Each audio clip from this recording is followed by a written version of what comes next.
Hi, I'm Tom Cross. Welcome to my masterclass on the art and technique of Hollywood-style film editing.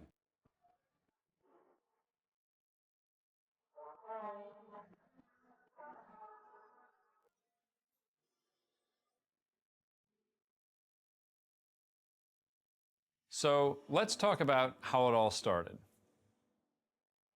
I've gotten to collaborate with many great directors like Damien Chazelle. But in the beginning, I was very, very far away from all of that. I didn't grow up in Hollywood. I was born in the Midwest in the United States. I was born in Milwaukee, Wisconsin, which like here is very, very cold. I grew up in Rochester, New York. Rochester, if you don't know, is the home of Eastman Kodak. Eastman Kodak is the company that invented and innovated with film. It's the home of motion picture photography.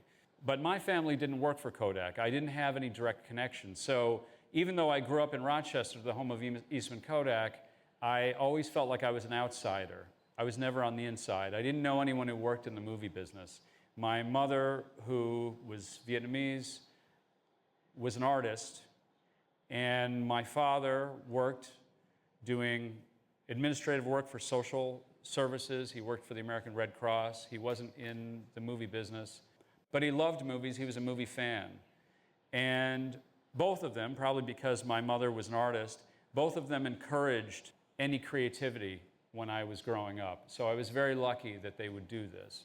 In high school, I started watching movies. I would go to the movies. I was at a young age when the original Star Wars movies came out. I loved those movies. They had an immense effect on me. I went to see Star Wars in the theater, The Empire Strikes Back, The Return of the Jedi. At the same time, I would watch James Bond movies on TV. I loved them. Somewhere along the way when I was in high school, videotape came out and video stores came out. And it was such a revelation for me being a kid in kind of a small town in upstate New York. And I would go to these video stores and I would start renting movies. And I would start studying the directors. And I watched movies by Alfred Hitchcock, and I watched movies by Martin Scorsese and Brian De Palma. I watched movies like Scarface and The Untouchables and Carrie, and Hitchcock movies like Rear Window and Psycho. As I was watching these movies that I was really getting interested in, I started seeing some of the same names pop up. I started seeing the title film editor. I started seeing the same names popping up in movies that I liked. And so I saw the name of Dee Dee Allen, who was a woman who edited Bonnie and Clyde, and she also edited Dog Day Afternoon. And I saw the name of Jerry Greenberg, who edited a movie that I love, a police movie called The French Connection, but he also edited Apocalypse Now, and he edited The Untouchables. So I made note of all these editor names, and I didn't really understand what editors did, but I knew that it was something it must be something good because I kept seeing their names pop up with these movies that really touched me, that really excited me. Because my parents were very supportive and very creative, they sent me to film school. I went to a very small film conservatory near New York City. It was a place called SUNY Purchase, or the State University of New York at Purchase. It was a very small conservatory. They only accepted 20 students. My parents couldn't afford to send me to bigger film schools like New York University or University of Southern California. So I went to this small kind of art school, and there I studied all the disciplines of directing, all the disciplines you need for directing. So I studied acting, I studied writing, I studied editing, I studied cinematography, and I studied directing. And I liked all of those things, but I found that I really gravitated toward editing. I really loved being alone in a dark room, or sometimes editing with a partner and putting pieces of film together, juxtaposing them to have some effect. We worked in 16 millimeter at that time, so I loved splicing film. I loved working with those things. In a way, I didn't know that you were allowed to be an editor because it was supposed to be a director's program. So I continued in school, and at some point with this conservatory, they're very strict. They would have to invite you back every semester. We would have a student review, and the faculty would assess you and judge your work, and you had to be invited back. And I was in the school for 3 years in the conservatory, and at some point, I was dismissed from the conservatory. So I was not invited to come back. This was a big heartbreaking blow to me because it felt like I might never be a filmmaker. I might never work in this area that I was so passionate about. I was able to stay at the same school. I just switched majors to a different arts degree. I studied photography, and I eventually graduated with a degree in photography. After I graduated, I moved to New York City, where I lived in a tiny apartment with some friends. We couldn't afford much. I was lucky enough to get a job at a commercial editing company, and the commercial editing company was not something that I normally would want to do.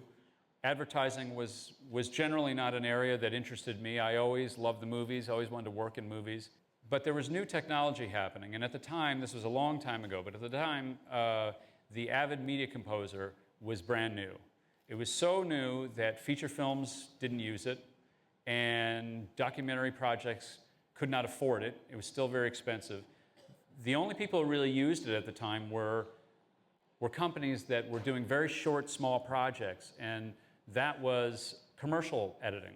So I worked at a commercial editing company. I learned the technology, I learned the Avid, and at the time they had, I think, 8 or 9 Avids, which was almost unheard of because it was so expensive at that point. I ended up doing what a lot of people do, aspiring filmmakers do in New York. You work in whatever genre you can. You take whatever job you can get. That's the way New York City is. You don't always have all the movies going all at once. So you take the jobs you can. And so I worked in commercials, I worked in documentary, I worked in reality television, I worked in fashion videos, I worked in industrials, I cut TV promos, but I still longed to work in feature films. I tried to work every possible connection I could, and I ended up volunteering at a small editing company, working for free, just to get the experience, just to meet the people and get my foot in the door. It was at this place that I ended up meeting up with some people who were in post-production.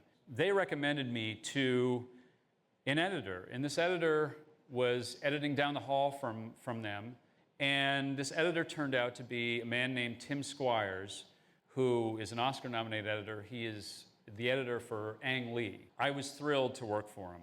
I assisted him on these commercials. There were commercials for these pots and pans. It was very, very exciting. But the main point is I got to connect with him.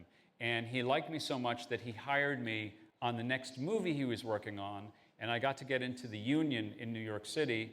I became an assistant editor in the editors union. That was the beginning of my very long assistant editor career. This was probably in 1998.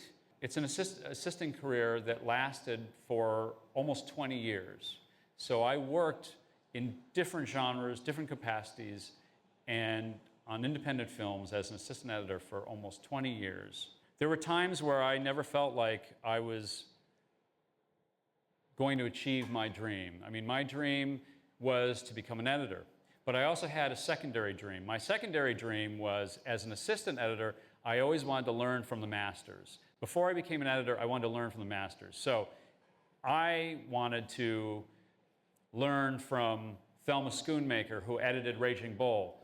I wanted to learn from Dee Dee Allen, who edited Bonnie and Clyde. I wanted to assist Michael Kahn, who edits all of Steven Spielberg's movies. I wanted to learn from a master. I wanted to apprentice.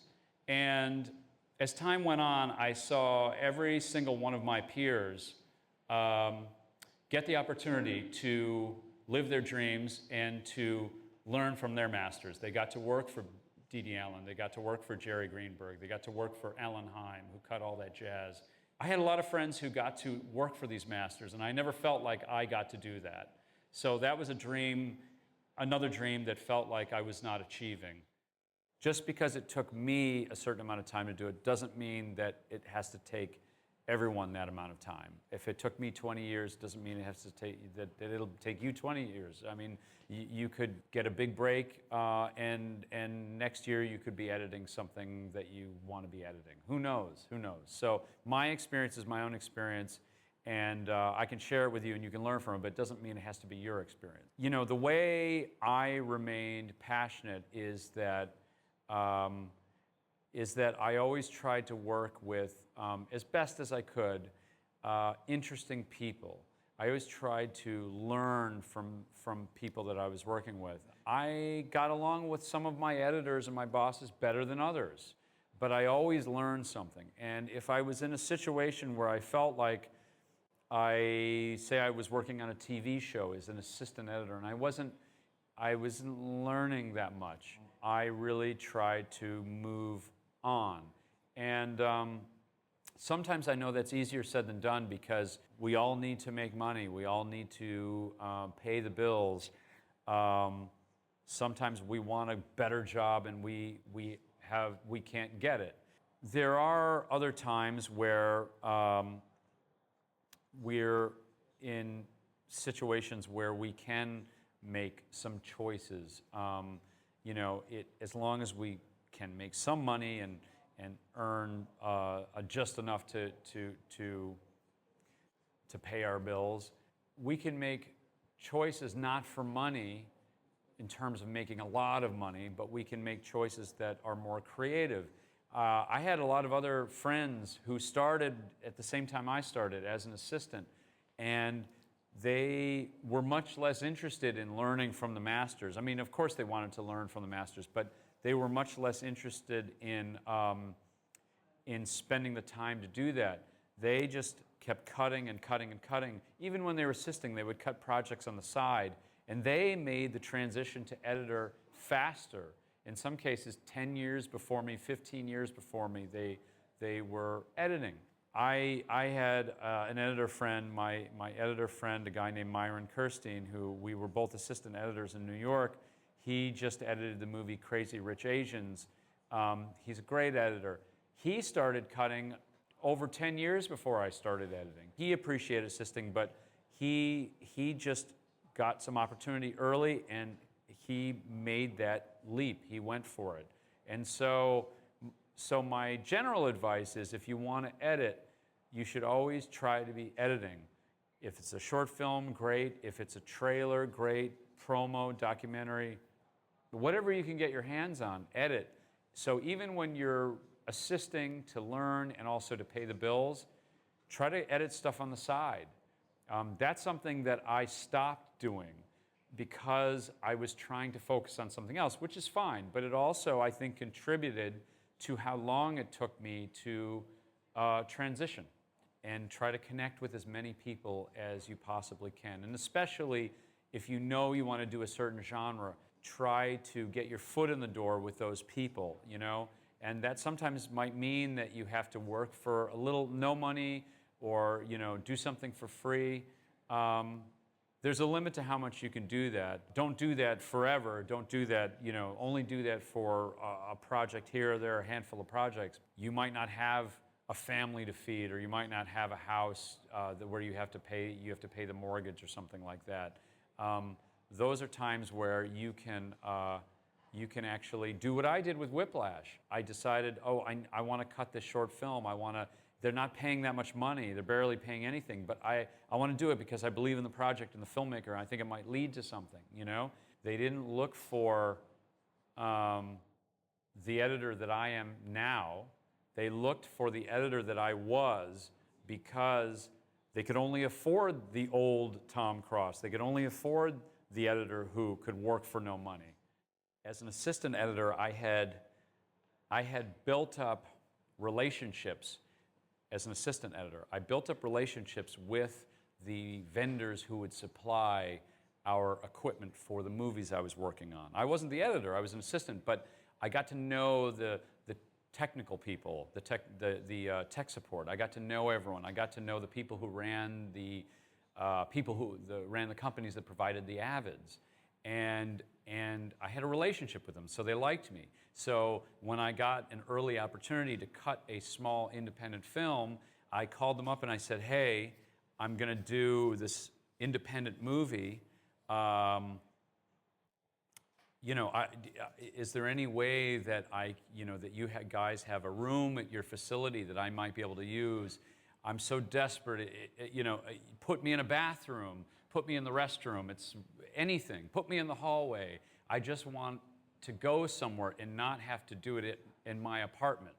And my friends at the company said, "You know what? We've known you a long time. We've worked with you a long time. We really like you. We want to help you. So we'll give you for the movie an Avid for free. We'll provide you tech support. We'll put you in a room. We'll find a room for you, a good room." And they basically knew me because I had a relationship, and they invested in me in that way, in that they donated the use of an Avid for me. And so on an early independent film, I got to tell the production company, here's how we're going to do it, because we're getting a free Avid and we're getting a free editing room, and it's going to be great. And so I just tell you a little bit of my experience, so you just get a feeling for some of the relationships and some of the some ways that you can get around working on small budget movies, And it's another thing that touches on an overall lesson, which is that you never know the people who are going to be helpful to you in this business. You never know who is going to give you that job that's going to be your big break. It often comes in the least expected ways.